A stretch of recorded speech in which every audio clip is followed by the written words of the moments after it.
Hola, me encanta estar de nuevo con ustedes. Recuerden que este programa lo pueden seguir a través de YouTube por el canal Hogar TV Channel y llega a ustedes gracias al apoyo de FUNIVA, Fundación Instituto de Botánica Aplicada, y al apoyo de Asominat, la Asociación de Microempresarios Naturistas. Mi nombre es Raquel Cardoso y soy herbóloga de FUNIVA. Hoy quiero contarles algo a lo que nos enfrentamos y que debemos entender cuando ya vamos a hablar seriamente del uso de plantas medicinales. Las plantas se conocen generalmente por sus nombres vulgares. ¿Eso qué quiere decir? Por los nombres populares que en cada país e incluso en cada región se le dan a las plantas y varían. Voy a poner un ejemplo. En Antioquia la cebolla cabezona le dicen cebolla huevo, aquí le dicen cabezona.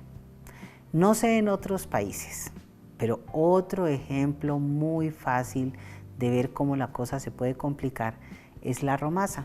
Resulta que la romasa puede ser crespa o lisa y muchas veces, como la romasa que más abunda en una región, por decir en Boyacá, Cundinamarca, es la de hoja lisa, le llaman lengua de vaca, siendo romasa. En otras partes está la romasa de hoja crespa y le llaman romasa.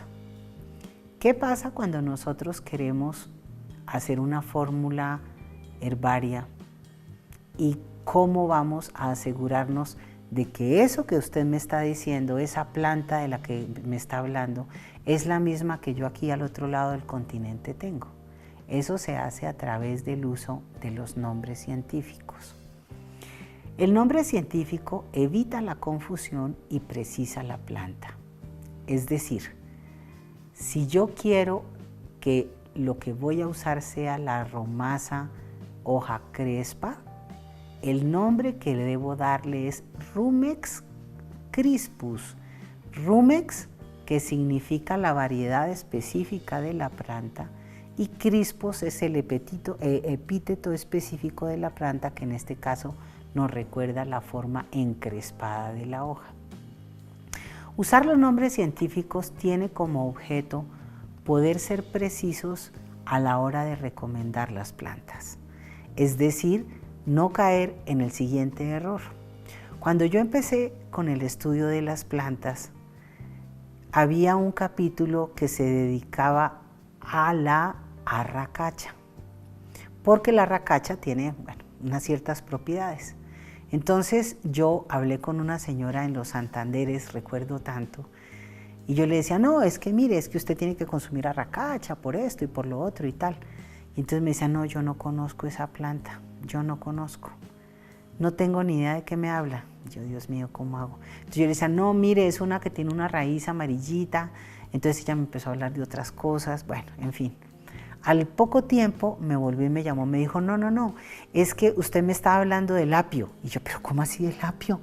Si el apio para mí es esa cosa que conocemos aquí, que son unos tallos fuertes, largos, con unas hojas verdes, o sea, un tallo así de largo, una cresta. ¿De qué me habla? Pues cómo no, allá el apio se le dice a la arracacha, aquí al apio se le llama apio, a la arracacha, arracacha.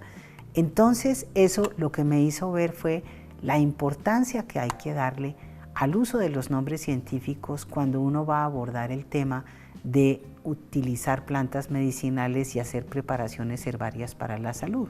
Porque si finalmente es para un almuerzo, un alimento, hombre, simplemente no hay mucho problema. Es decir, uno va, bueno, arracacha y trajeron apio, listo, se hace la ensalada. Pero cuando se trata de una preparación herbaria, la cosa cambia radicalmente. Porque para lo que sirve el apio no sirve la arracacha y viceversa. Vamos a poner otro ejemplo muy importante. Resulta que tenemos, por ejemplo, el perejil. Entonces el perejil, todo el mundo lo conoce simplemente por perejil. Pero la verdad es que, por ejemplo, el perejil tiene una serie de variedades. Permítanme, yo aquí miro porque es que se llama Apium petroselinum hortense, el que es crespo. Resulta el que tiene más potencia es el liso. entonces es el Apium petroselinum L simplemente. Vamos a desglosar esto de los nombres. Entonces, el primer nombre del nombre científico de una planta es el grupo o género a que pertenece la planta, va en mayúscula. Por ejemplo, en el caso que hablábamos del perejil, es el Apium, es el género. El segundo nombre es el específico de esa planta, que es Petroselinum, que quiere decir perejil. Y el tercer nombre, que rara vez se usa, es el que quiere decir la variedad de perejil. Como hablábamos antes, el perejil crespo pues tiene su tercer nombre, que está ya fijado por la denominación taxonómica. Entonces es Apium petroselinum hortense, es el Apium, la familia, Petroselinum, la planta específica, y el tercer nombre es la descripción específica de esa planta, porque hay variedades lisas, crespas, de hoja ancha, de hoja delgada, etc. Después de esos dos nombres viene una tercera palabra que puede ser o L de Linneo, de quien quiero contarles adelante un poquito más quién era esta persona tan importante que nos aportó muchísimo en el campo de la taxonomía y la clasificación taxonómica. O puede estar la palabra officinalis. Vamos a hablar, por ejemplo, del diente de león. El diente de león se conoce con muchos nombres a través del mundo: dandelión, diente de león, flor del león, bueno, una cantidad de cosas diferentes. La verdad es que el diente de león se llama Taraxacum, y resulta que como es una especie muy extendida y muy usada en medicina, le pusieron después la palabra officinalis, que quiere decir que se conseguía en boticas, porque recordemos que las plantas medicinales eran la materia médica hasta principios del siglo XX.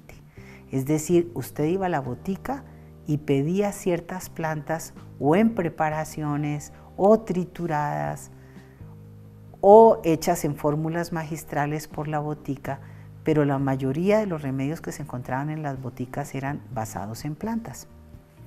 O sea, plantas simplemente acondicionadas para una facilidad en el uso. Bueno, entonces sabemos, si dice L, después de la descripción, Apium petroselinum L, quiere decir que es clasificación de Linneo. Si dice, por ejemplo, Taraxacum officinalis o Rosmarinus officinalis, vamos a encontrar que eran plantas de un uso tan extendido en la medicina que se conseguían en las boticas. La precisión es la clave del éxito en el uso de las plantas medicinales. Esto a medias no sirve. El conocimiento a medias es más peligroso que la ignorancia, créanme. Porque una persona que ignora dice, no, yo no me voy a meter a hacer eso porque yo no tengo ni idea, yo ignoro el tema.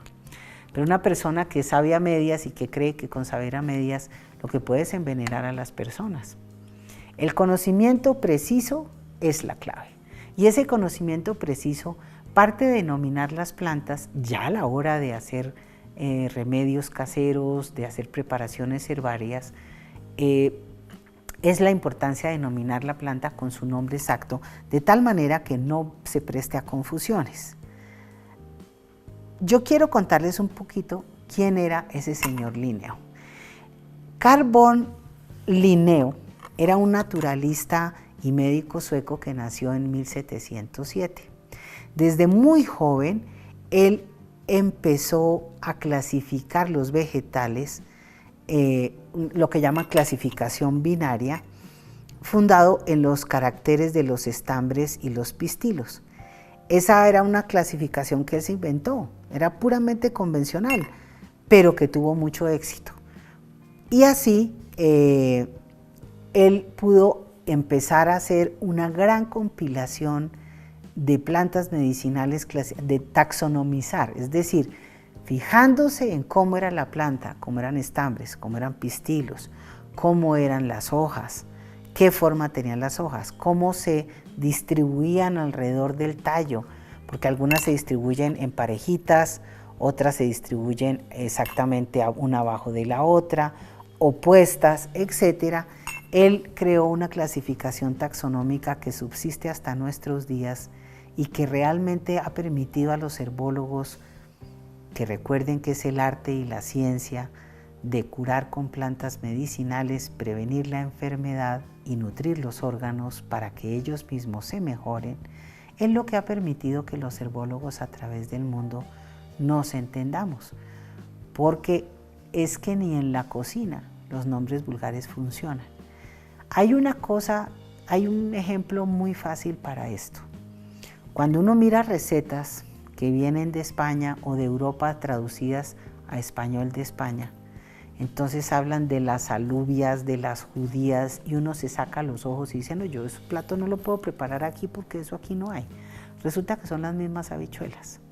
También les dicen porotos, pero ¿cómo les parece que porotos también se le dice, por ejemplo, aquí a unos frijoles grandes, blancos, que ven unas vainas grandes? En el Huila se les dice porotos. Entonces el nombre vulgar realmente es una cosa muy regional y sirve a la hora de hacer preparaciones regionales. Pero si tratamos de compartir conocimiento, realmente no podemos usar los nombres vulgares, tenemos que usar los nombres científicos para evitar esas confusiones.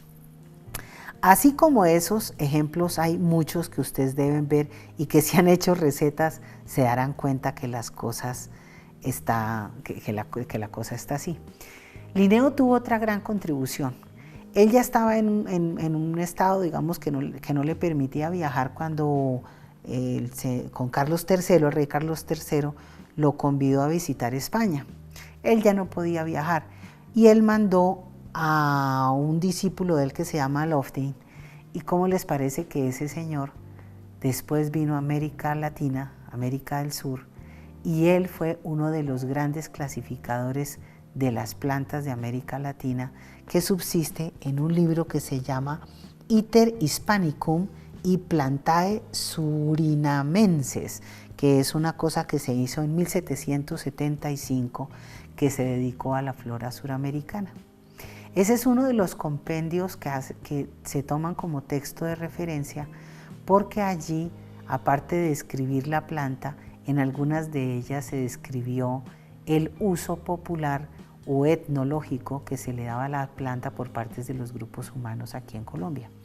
Ese trabajo también lo completó, o sea, lo siguió von Humboldt, bueno, muchos otros herbólogos que vinieron acá, trabajaron el tema, muchos religiosos que vinieron, incluido pues el muy famoso Mutis de la expedición botánica, recogió, pero se basó en las clasificaciones de Linneo y en la manera de Linneo de clasificar las plantas para poder seguir clasificando toda esa nueva flora que se encontraba en este continente. Recordemos que en el Amazonas y en el área de Sibundoy, en mi país a mucho orgullo, en el Valle del Sibundoy, se encuentra una de las concentraciones más grandes de todas las plantas medicinales que se usan y que existen en el continente.